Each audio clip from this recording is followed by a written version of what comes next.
Varmt välkomna. A warm welcome to Magasin 3 and tonight's highly anticipated lecture by Mona Hatoum. My name is Tessa Brown. I'm the director here at Magasin III Museum for Contemporary Art. And I'm very, very happy to see a full audience. And I also want to greet everyone gathered at Accelerator at the Stockholm University campus, as this lecture also is live streamed there tonight. Our institution has followed Mona Hatoum's practice since the 90s. And in 2004, we presented her work here in an extensive solo exhibition.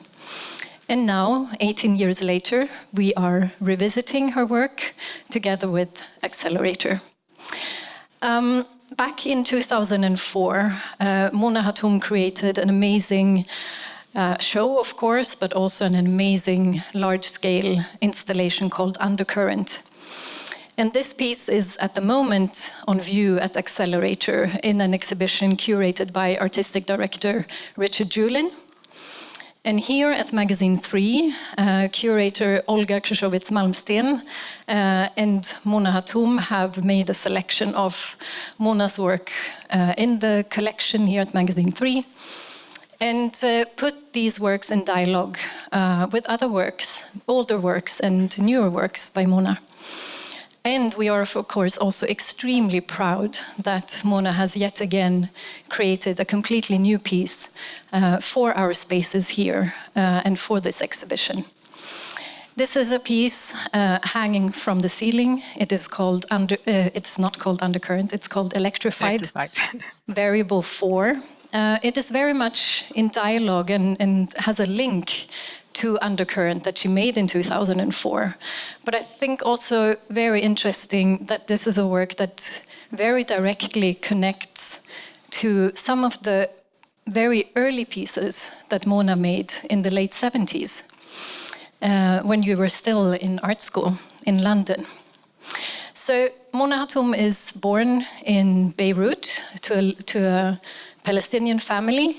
And while she was on a very short visit in London, the civil war broke out in Lebanon, so she was prevented from going back home.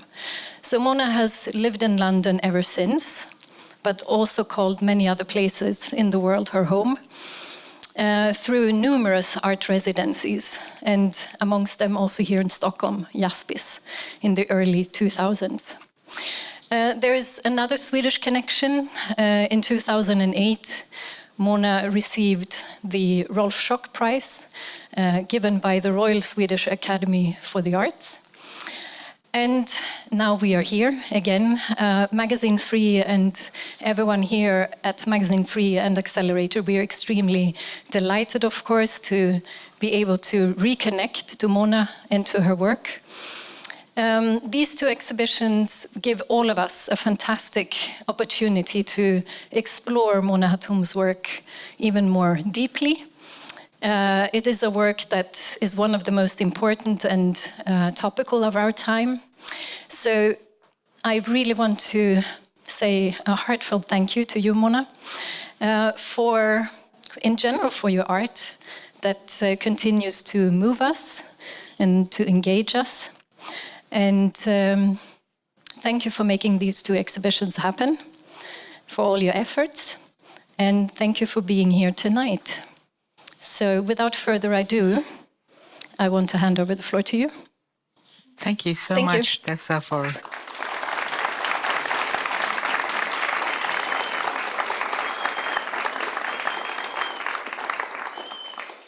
Okay. I'd like to start by saying I'm so happy to be here, because I have had a long and happy relationship with this city. And as you know, I was supposed to come here in February. I couldn't because there were a surge in the dreaded virus, and we had to cancel the opening. And then I was supposed to come here earlier this month, and I wasn't able to again. So finally I'm here, so I'm really ecstatic. So the first time I came to Stockholm was, as Tessa mentioned, was actually when I participated in 1998 in the exhibition Wounds. I don't know, I don't think she mentioned it, but anyway, that was my first experience of coming to Stockholm. It was actually in the thick of winter, so it was very cold and it was difficult for me.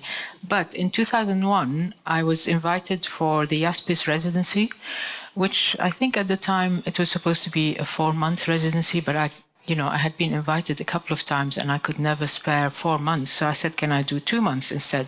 And they said, yes, fine. But I had such a great time that I asked if I could do another 2 months the following summer. So I actually had 2 glorious summers, and it was like the weather was extremely wonderful.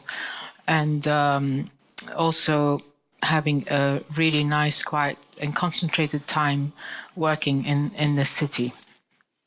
Then then I first met Richard Julin at that time and David Neumann, who has been a great supporter of my work, acquiring several of my pieces for the Magasin III collection since the mid-90s, I think.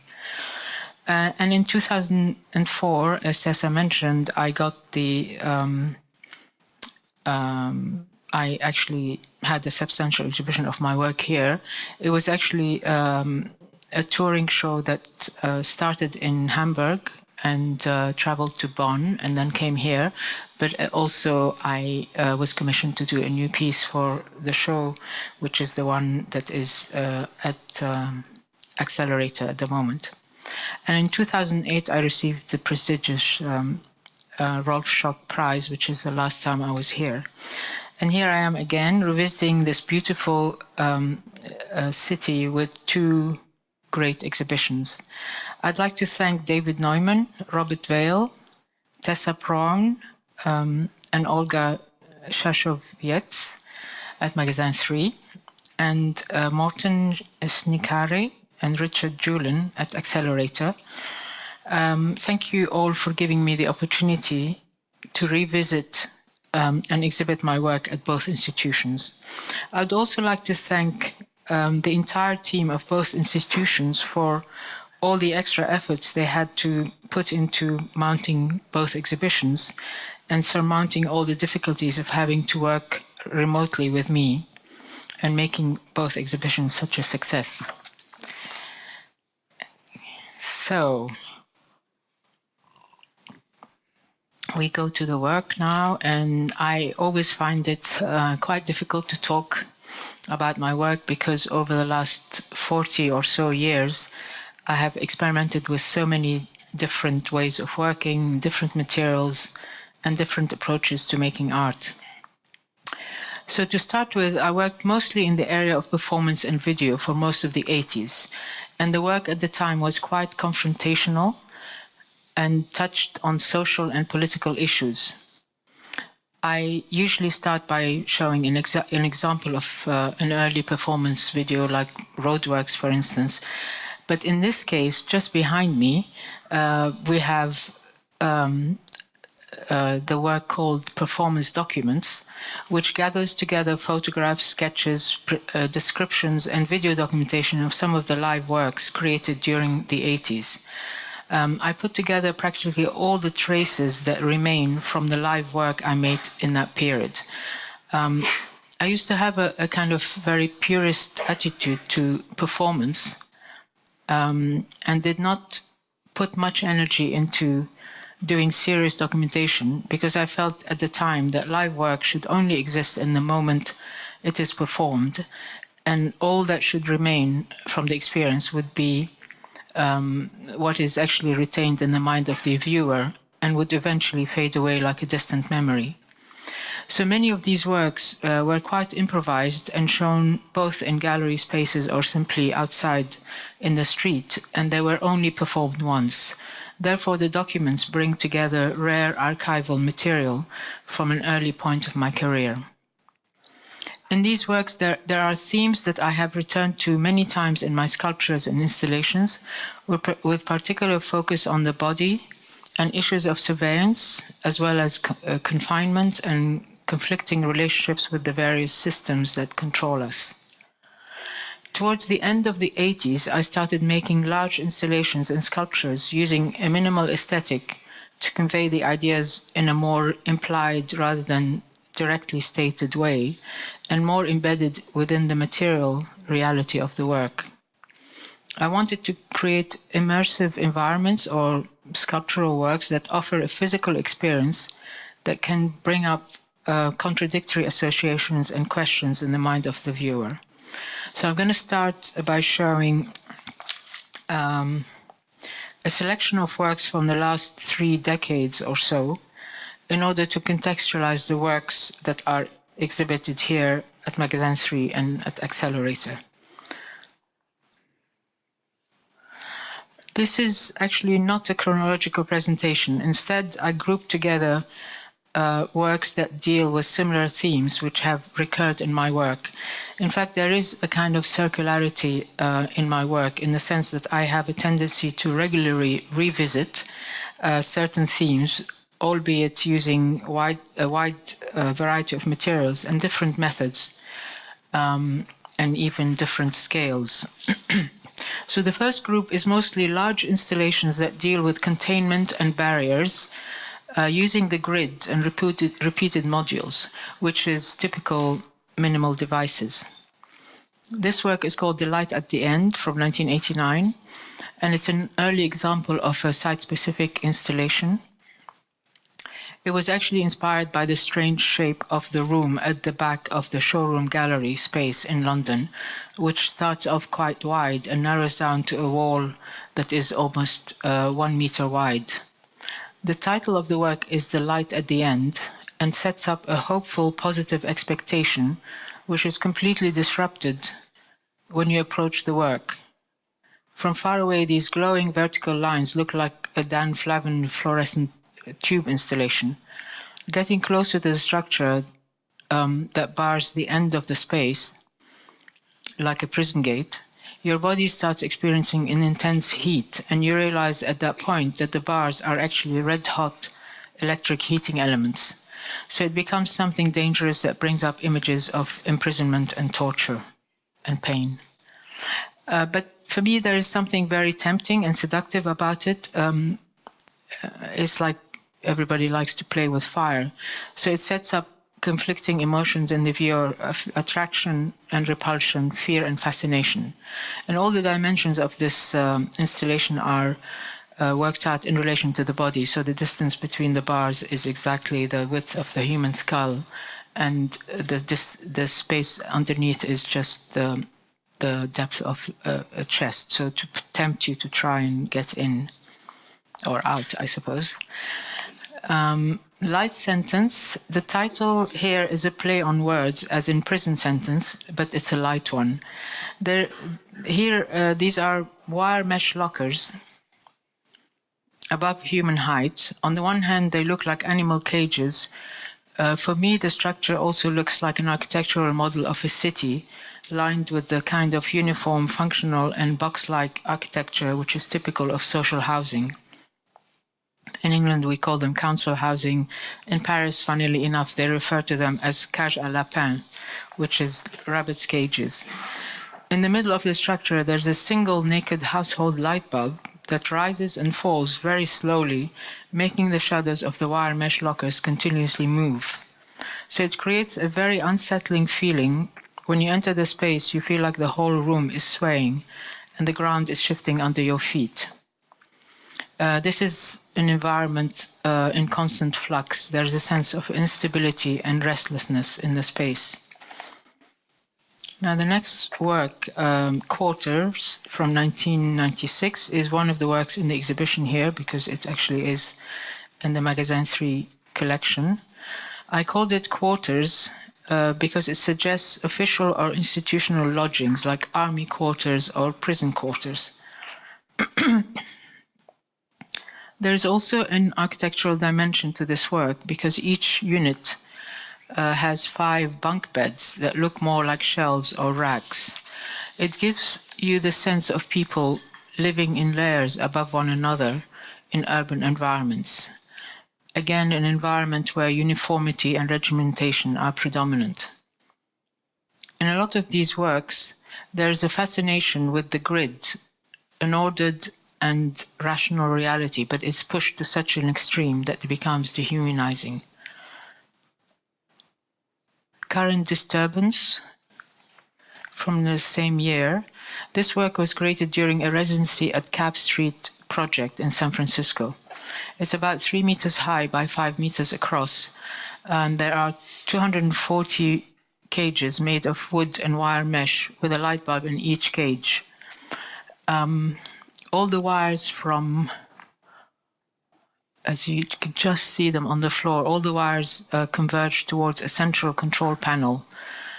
The lights are controlled by a computerized dimmer device that fades them up and down to different intensities, and the sound of the electric current is amplified so you can see and hear the fluctuations of the current simultaneously. In this work, there is a tension between the strict regimentation of the structure and the erratic activity that takes place within it. It feels like a housing block or a prison where the inmates are rioting. The metaphor of a prison actually came out because mostly in San Francisco, because of the proximity of Alcatraz. When the same work was shown at the Whitechapel Gallery a few years ago, which is in an area that has a lot of municipal housing, there seems to be more of an association with the surrounding council estates.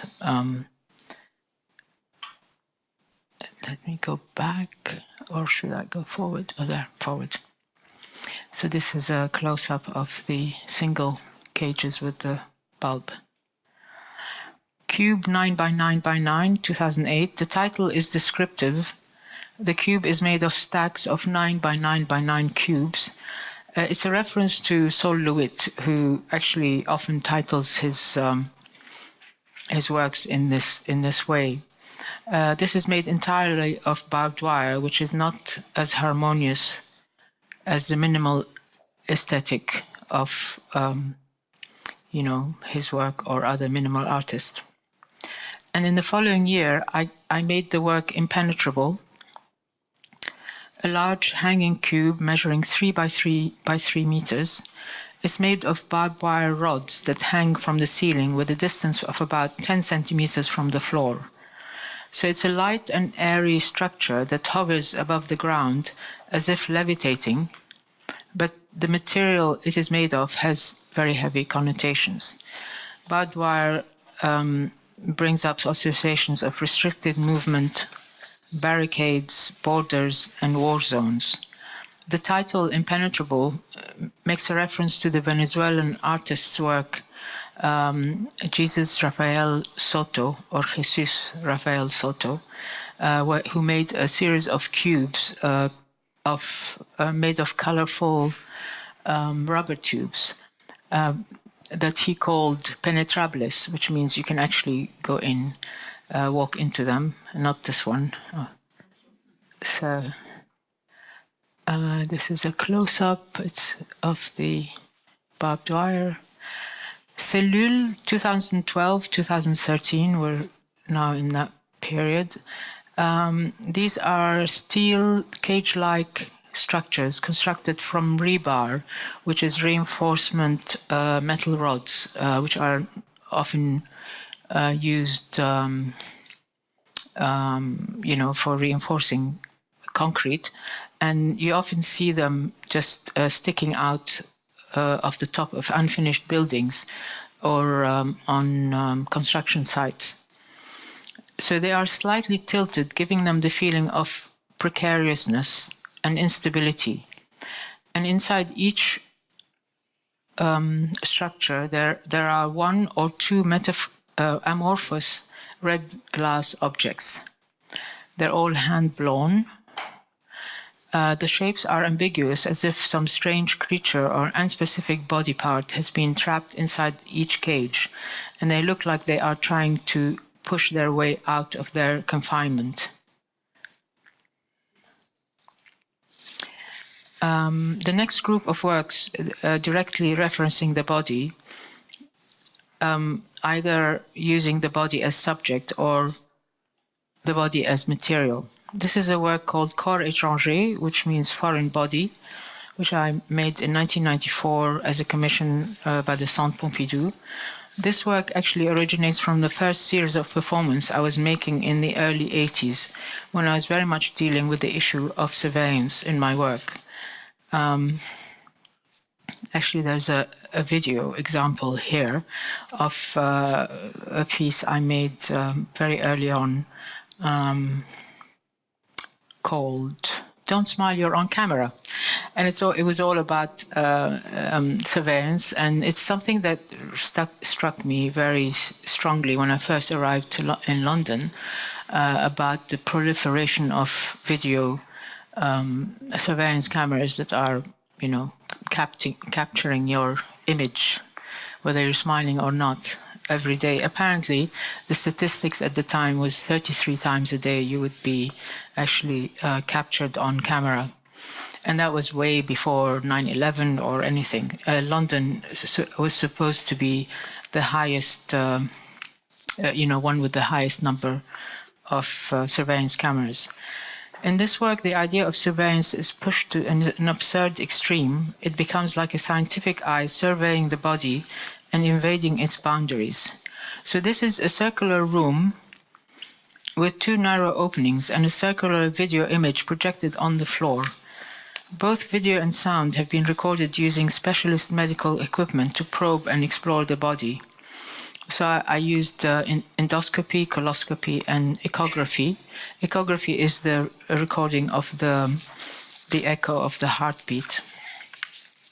So there's one sweeping, continuous shot of the surface of the body, shot in extreme close-up, surveying it in a claustrophobic way, threatening to invade its boundaries, and eventually it penetrates inside the body through various orifices into the stomach, intestines, and vagina.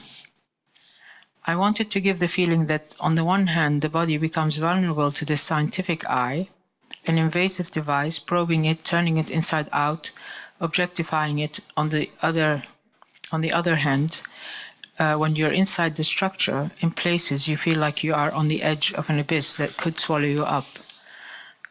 So there is this dual thing happening here. It's kind of both sensuous and fascinating in places, yet sometimes disgusting and even disturbing. And it activates all sorts of anxieties associated with the woman's body, the devouring womb, the vagina dentata, castration anxiety, and all those things that Freud articulates about. Anyway, this is looking on the floor, and this is looking down the esophagus. This is, of course, the eye. You can't go very far there. This is inside the mouth and the... I keep forgetting. It's called glotte in French. You know what I mean. It's the thing in the throat. This is going down the intestine. This is the stomach. And this is right at the end of the digestive system. Recollection. This is a work from 1995. I made this work for a space in Kortrijk in Belgium. It's called the Béguinage. It's a 17th century building that housed a community of single women who lived in small houses around this meeting place. They dedicated their life to welfare and lace work, and this hall was a school for lace making at one point. The title is Recollection, is used as in the remembrance of the women who occupied the space, and also as the act of collecting the hair, which was the material used for this installation. So when you enter this space first, it looks like empty, apart from a small wooden table in the distance. Then you notice these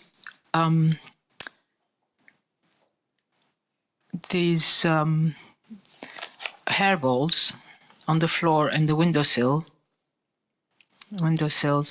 They look like dust balls that have gathered in this disused place.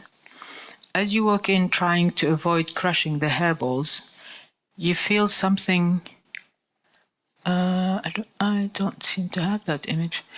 Anyway, as you walk in, trying to, not to walk onto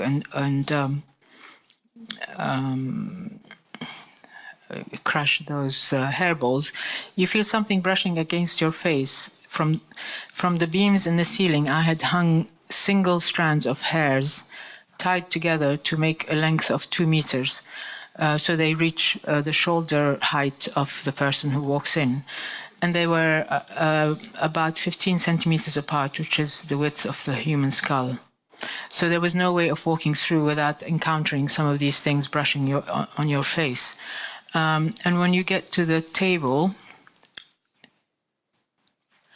at the back of the space, you find a small, roughly made loom with a piece of weaving, also made with hair. I had been collecting my own hair for a period of 6 years as it came off my head every time I washed it in the bath and on hairbrushes, etc., and rolling it between my hands to make these hairballs without any specific, aim in mind for them. So I collected them in shoe boxes under my bed till I came across this space, and I decided this was the perfect space to use for. This happens quite often, that things just happen for a long period before they see the light, if you like. Hair necklace, 1995, again using hair and hairballs. This work was created for the exhibition called Shopping that took place in shops around the CAPC Museum in Bordeaux. I had said if I could, I'd been invited to participate, and I said I would participate in this exhibition if I could use an actual Cartier bust, which is their signature, and an actual Cartier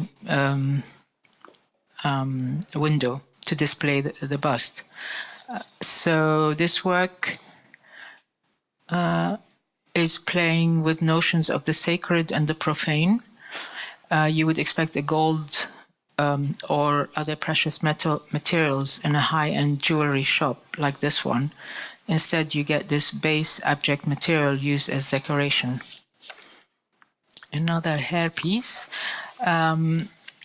Keffieh, 1993-1999.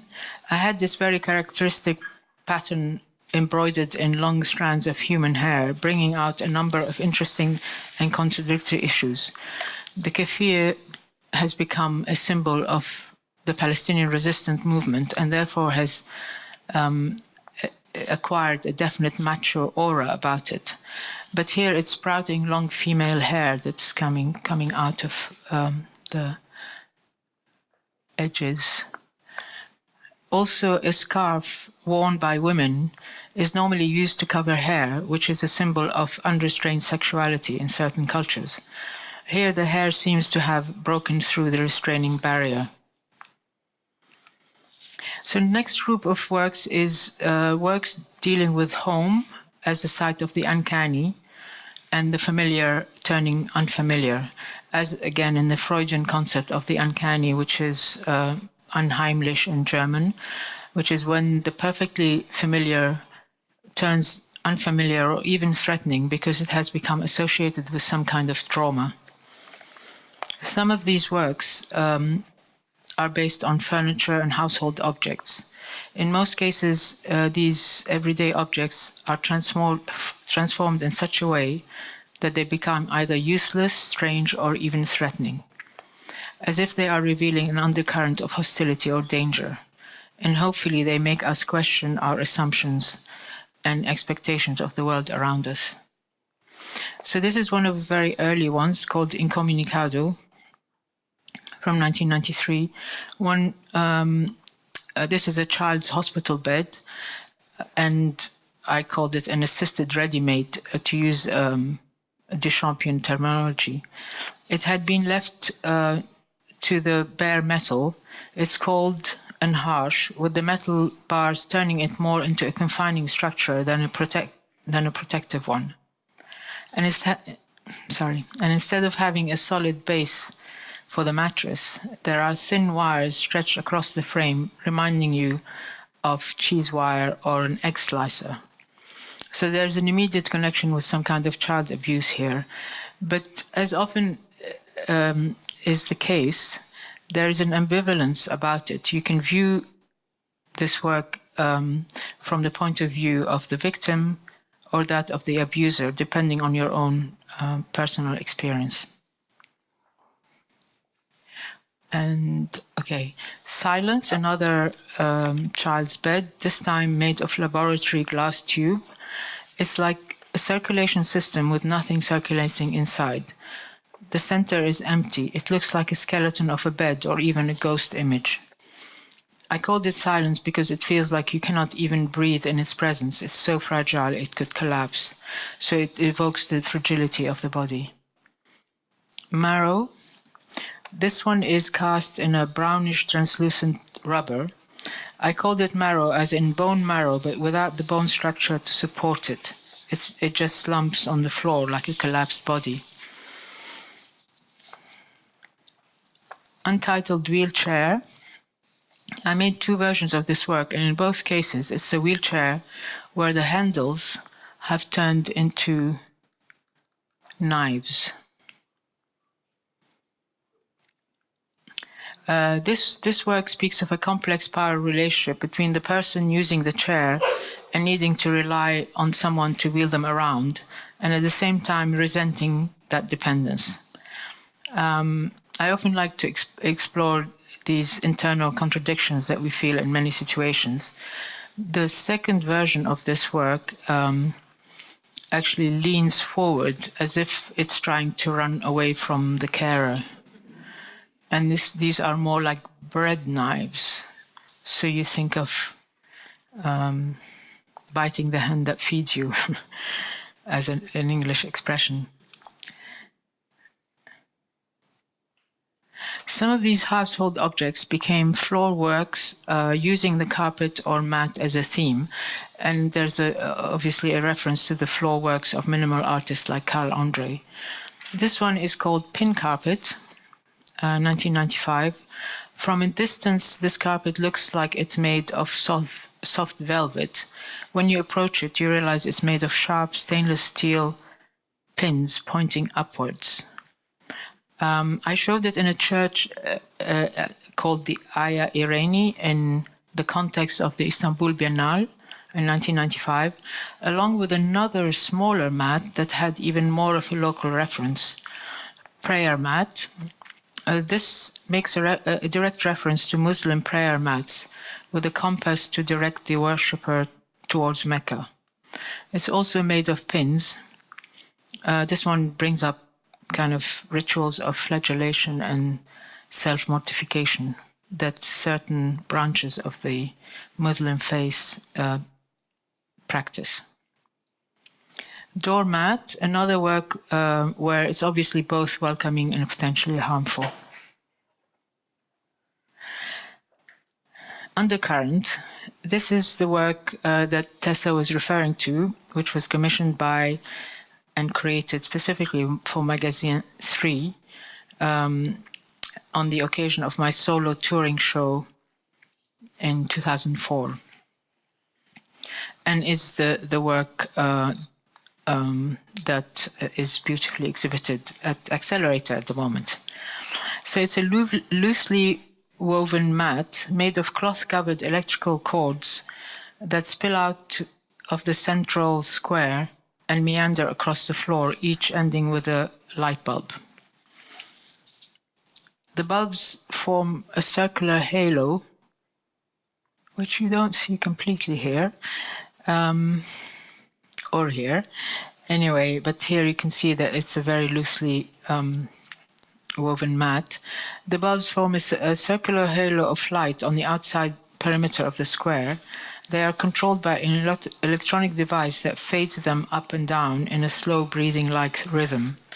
The title Undercurrent is a little descriptive of what happens in this work because an electric current is coursing through this electrified carpet and could be seen as a malevolent force running underfoot. Also, metaphorically, the word undercurrent implies a hidden, unexpressed, underlying feeling of maybe hostility or discontent that could be brewing below the surface in certain social groups. or the whole thing could be seen as a living organism. Again, this notion of the uncanny, where an inanimate object acquires, features that make it look like a living organism, or in this case, a kind of pulsating Medusa-like creature with the snake-like cables meandering across the space. Now, one way of making the familiar unfamiliar was playing with the scale of the objects. Paravent and daybed, which are also included in this exhibition downstairs, both these works are enlargements of kitchen utensils. Paravent is based on a 3-paneled Victorian cheese grater that are enlarged to the size of a room divider, giving it surreal dimensions. It becomes a menacing barrier that aggressively cuts across the space. And daybed is a grater similarly enlarged to the size of a bed that promises discomfort and pain.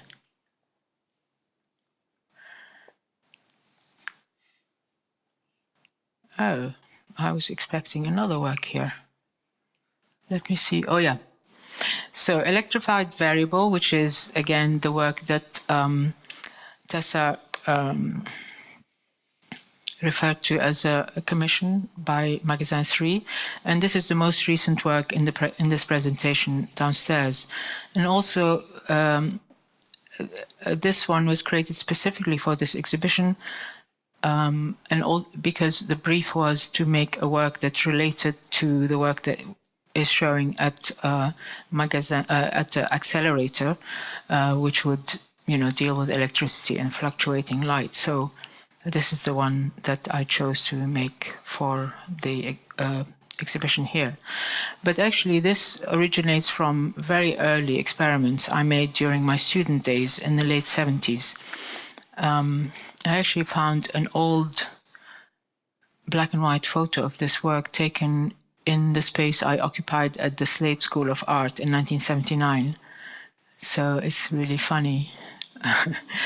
And at the time, I was interested in what I called invisible forces. I often used magnetism or electricity to demonstrate that life forces animate even the most inert or solid objects and materials. So I strung together metal objects and hung them from the ceiling. And it took me about almost 20 years before I revisited these ideas of using household objects with an electric current running through them to illuminate light bulbs, like in the works Home and Homebound. And incidentally, Home is at the moment is in the collection of Moderna Museet and is at the moment on display, so could be visited, I suppose.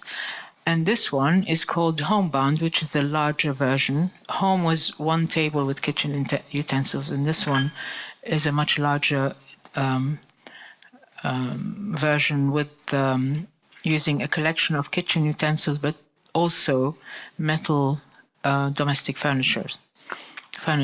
They are connected together with electric wires that run to light bulbs controlled by a dimmer device that fluctuates the current, making the bulbs flicker and fade up and down. Also here, the sound of the electric current is amplified. It's a kind of crackling and buzzing sound which goes up and down with the fluctuation of the current and adds a sense of threat. All the objects here are live, they're electrified, and the whole thing is barricaded behind a fence of stretched wires, creating a caged-in environment.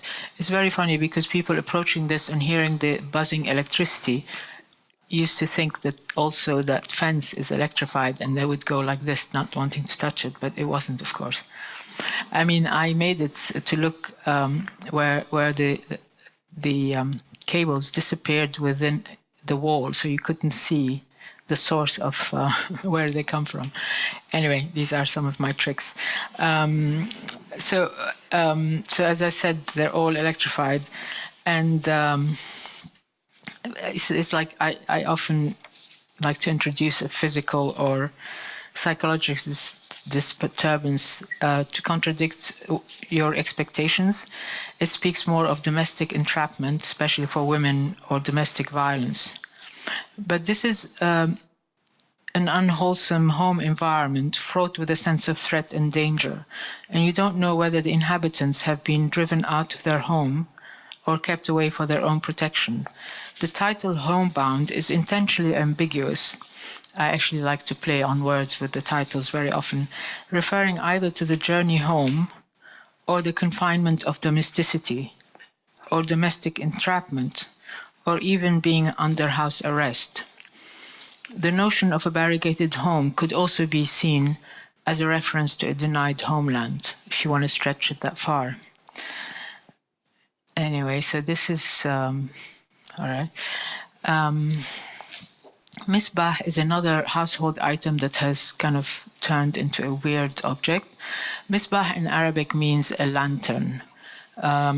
I had this work made in Cairo by a lantern maker. Again, I was on a residency there and I was working with local craftspeople. So it rotates and projects moving lights in the form of silhouettes of soldiers on the surrounding walls. There's a playful side to it, of course, because it's like a child's magic lantern, but the silhouettes of marching soldiers give it a more sinister reading.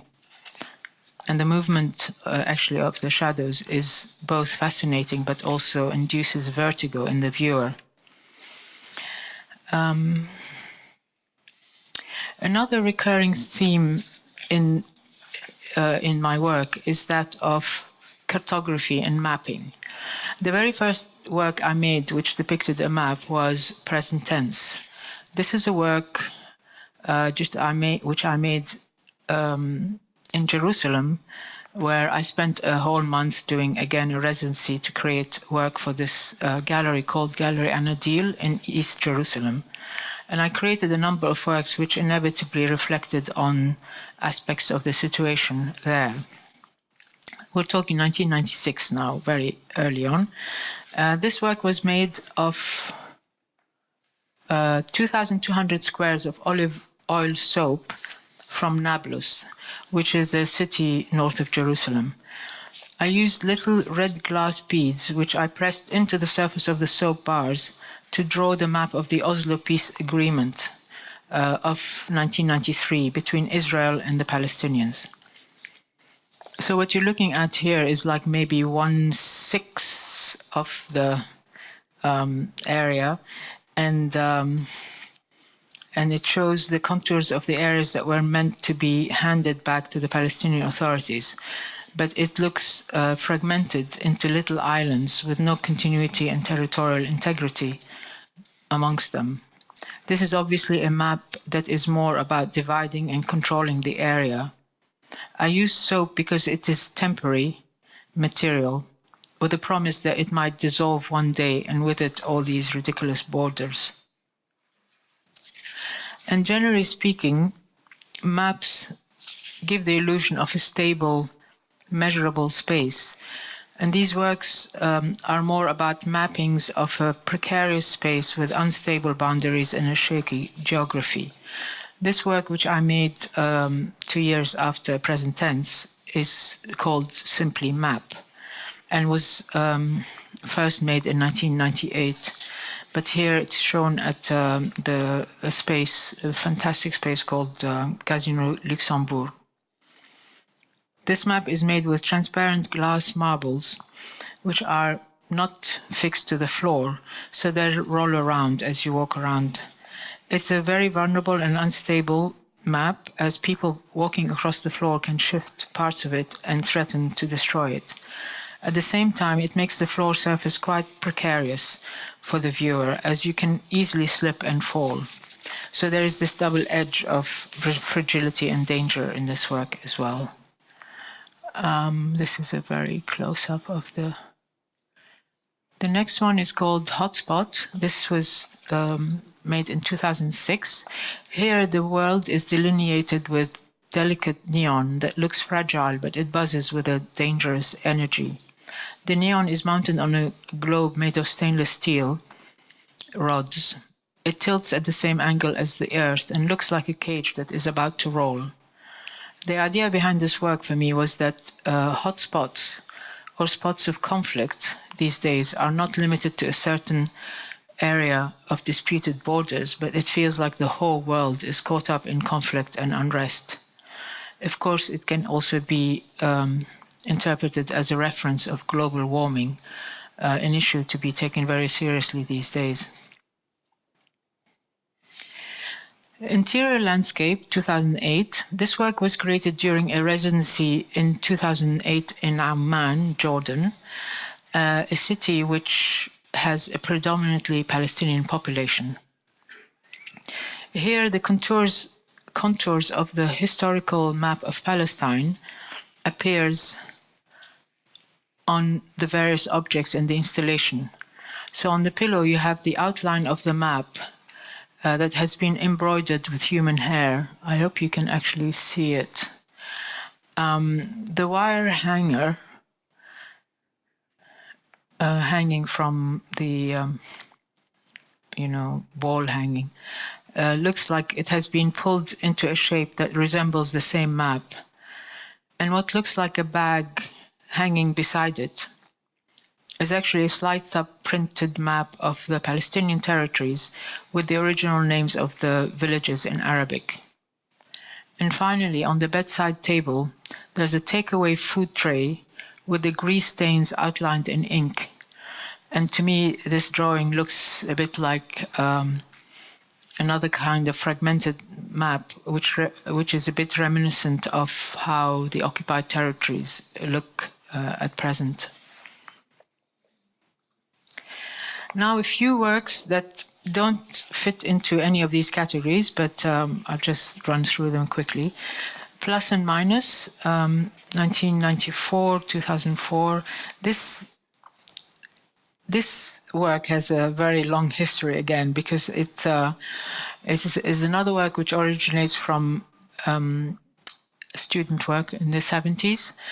I made the same mechanism. This is a 4 by 4 meter large expanse of sand, but the original one was only a 30 centimeter small box of sand, and I called it, with the same mechanism, and I called it self-erasing drawing.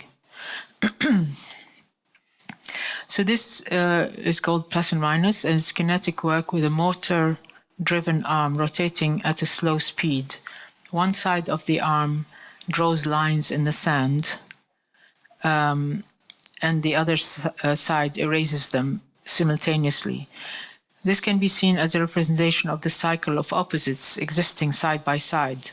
So positive, negative, making and unmaking, building and destroying in a continuous cycle. Naturemort of Grenade, Naturemort au Grenade, 2006-2007. This work is, of course, in the collection of the Magasin III and is also shown downstairs. It's a group of small, colorful, and very seductive crystal shapes placed on a steel trolley. When you look closely, you realize that they resemble hand grenades. And I can show you a close-up of how beautiful they are. The next work is Worry Beads, 2009. Again here, playing with the scale of an object, I enlarge a rosary and cast the beads in metal so that they end up looking like cannonballs. And the end bit, which I enlarged very faithfully from the original thing, looks like a cannon itself. It's quite uncanny. Bunker, 2011. Now, this is a large work I created for the basement gallery of White Cube's Mason's Yard space in 2011. And the three structures that you see downstairs when you see the exhibition, called Burj 2 and Burj 3, were actually part of this installation, this large installation. Here again, I was working with modules, seriality, repetition, and altered grids. You have what appears to be the models of empty and derelict architectural structures made up of stacked steel rectangular tube sections that have been subjected to cutting and burning, giving them the appearance of buildings scarred by war. It looks like a cityscape, kind of made out of generic buildings, but actually half of the structures refer specifically to buildings in Beirut. By the way, the first Burj I made was for an exhibition I made in Beirut in 2010. It was just a standalone tower. And the following year, I decided to make this whole, cityscape for an exhibition in London. So it's a bit an ironic piece because the maquette-like scale of the work suggests plans for future construction project in which signs of destruction are already present. And these are some of the other structures. Yeah. Hanging Garden, 2008. The title Hanging Garden is a reference to the Hanging Gardens of Babylon, one of the 7 wonders of the ancient world. Babylon is, of course, what is now known as Iraq. So walls of sandbags are supposed to be temporary structures used in times of war. The implication here is that they have been around for so long that plants started taking root in them. It's a poetic piece. There's something hopeful about life sprouting out of this most inhospitable environment. Now I'm going to show a short video, 5, maybe 6 minutes, which documents an exhibition in London I made in 2019, just before the pandemic hit us all. Ooh, should be starting at the beginning. Okay. And I just thought, with a lot of new work, so I thought the best is to just show the whole video of a full exhibition and try to speak. It just buzzes a bit too quickly. I might have to stop it sometimes because in order to say a few words. So it might take more than 5 minutes. Am I ready to go? It's static. Oh, it's this bar. Okay, sorry. So the show was called Remains to be Seen at White Cube, Bermondsey, the big space. Map mobile.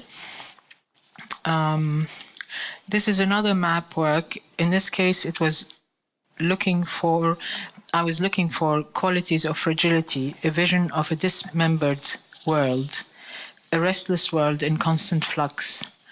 There is a threat of a possible disaster as the glass panels swing towards each other and could shatter to pieces. But of course it's... Okay, I'm gonna stop this one for a minute. Okay, Remains to be Seen, which is what the title of the exhibition was based on this work. This work looks like the skeleton of a destroyed multi-story building that is left hanging by a thread.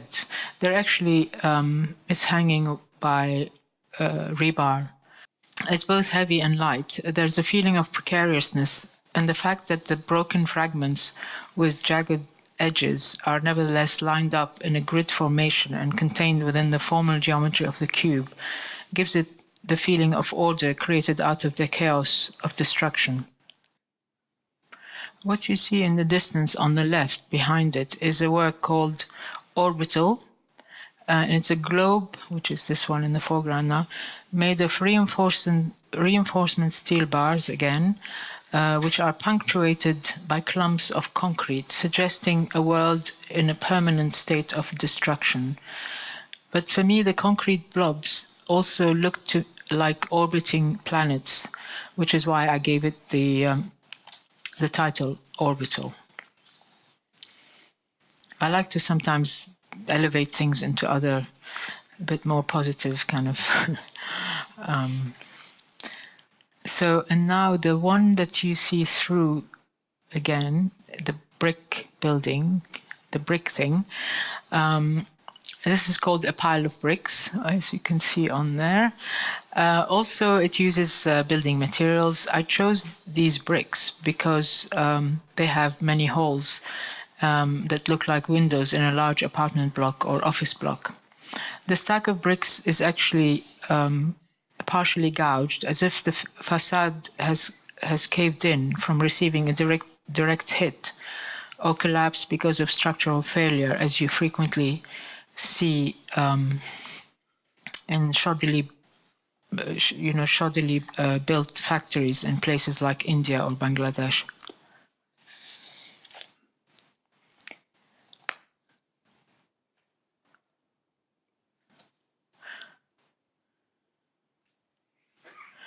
Now this cube, dark matter, is a globe covered with a dense layer of iron filings that are held together by a cluster of magnets on the surface of a metal globe. The natural push and pull of the magnets creates this undulating pattern that suggests the coils of intestines or a brain. Likewise, a similar surface pattern covers the form of inside out, slightly smaller in scale and cast in bronze. This is a pattern that has become very recurring in my work, whether it's drawings or various things. Remains of the Day. It was a project first conceived for the 10th Hiroshima Art Prize exhibition in 2017. It looks like a domestic environment which has been hit by a sudden disaster. The charred remains of the furniture held together by the wire mesh create ghost-like remains that look precarious and about to collapse. In the context of Hiroshima, of course, these remains were meant to remind us of the devastation of the atomic bomb, but the scene seems universal enough to represent the aftermath of war, violence, or ecological disasters taking place anywhere in the world today, as we know. And this is a single cabinet that sort of is higher than human height.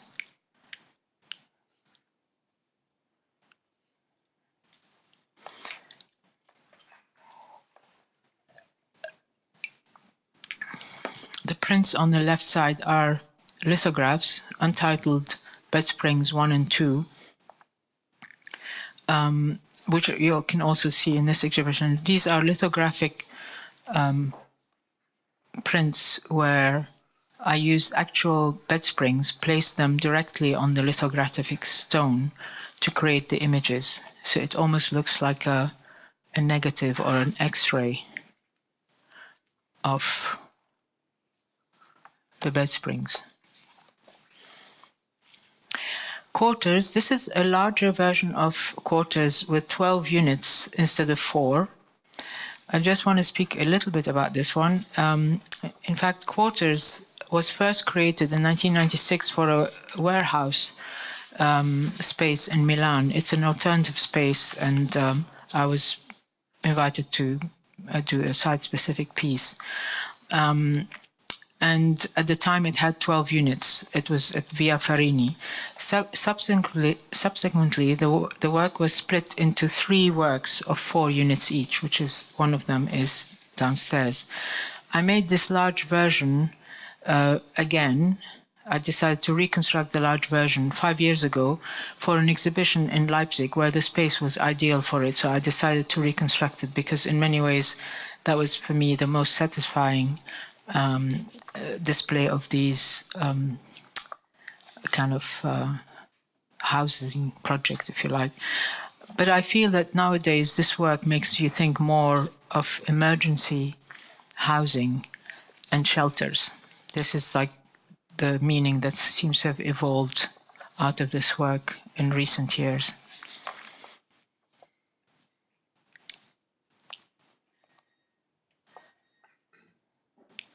And this is the final room at White Cube. And in this room, there is a smaller version of the work Hotspot from 2006.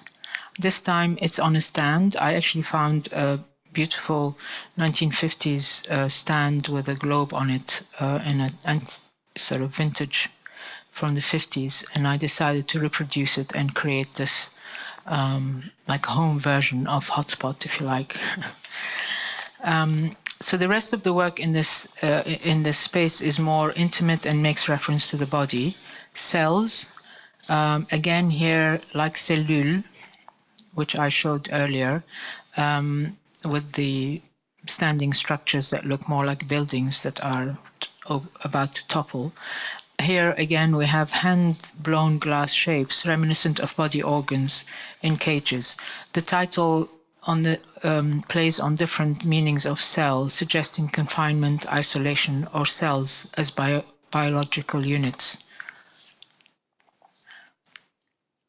There are quite a few works on paper here. Something I do a lot of. That one was called, those drawings were called stain, and they look like blood stains. And this one is hair mesh. It's a diaphanous mesh woven out of hair and moves with the air currents. This is using an organic material and imposing a rigid grid order on it, creating a tension between the organic and geometric. And the funny thing is, I started making these hair grids in small squares using a loom that I used to work with as a child, and it's a square piece of wood with kind of nails coming out of it, and you just do the weaving with it. Anyway, I started making them here at Jaspis in my first residency because of the brilliant light, and they're just 10 by 10 centimeters, and then eventually they evolved into these big curtain-like diaphanous fabrics that move with all the currents as you walk through. They're very kind of nebulous.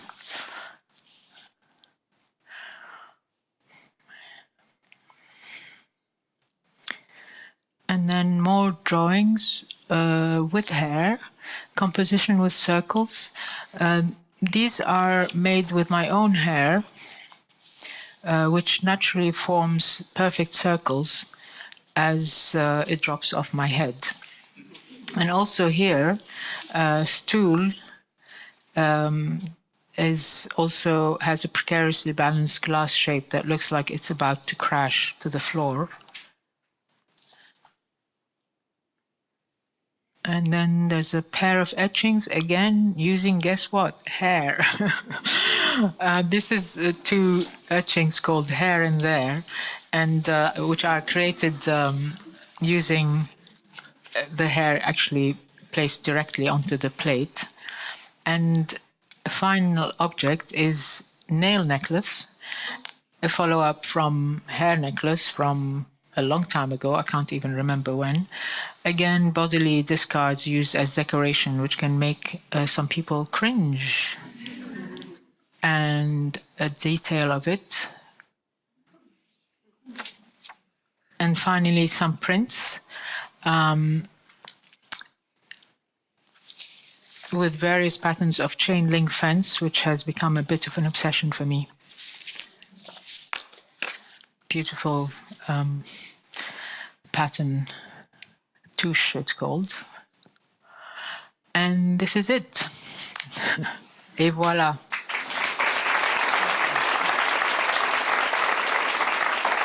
Thank you so much, Mona Hatoum, for this wonderful and very thorough introduction to your body of works. Thanks. I just first and foremost want to say that we will not open up to questions in this format, but Mona will stay here in the either entrance or the exhibition. So if anyone has questions, don't be shy. Please come up and ask. My name is Olga Krzysztofiec-Malmsten, and I'm the curator of this particular exhibition, Mona Hatoum Revisit. I work at Magasin III, and I've had the great privilege and the pleasure and the honor to work together with Mona Hatoum. Wow, thank you. And her team, and we never got the chance to, in public, in person, say thank you at the opening because of pandemic. So I just wanted to hijack this moment and say thank you. Thank you for all of your work. And yeah, it's been really a pleasure to work together with you on this exhibition. And I'm so very happy to have you here finally. It's called Revisit. The Revisit is so very present in many ways in the exhibition format as such, is in many of the works, in part of your tendency to revisit as a working method, but also, in fact, having you here, listening to when you speak about these works and contextualizing the works that are in the exhibition. So we're so very happy to have you I'm here. very happy to have such a big audience as well. That's really nice. Thank you all for coming. Yeah. And I'm super short. I know that you came here for Mona. I just wanted to invite you to the exhibitions. They're open until 7. So please feel free to see the exhibitions again or come here for the first time and see them. And later on we will, or actually from now on, we invite you downstairs as well to Santa Salsa, our neighbor. It's a brewing company and a restaurant for a drink. So please join us there.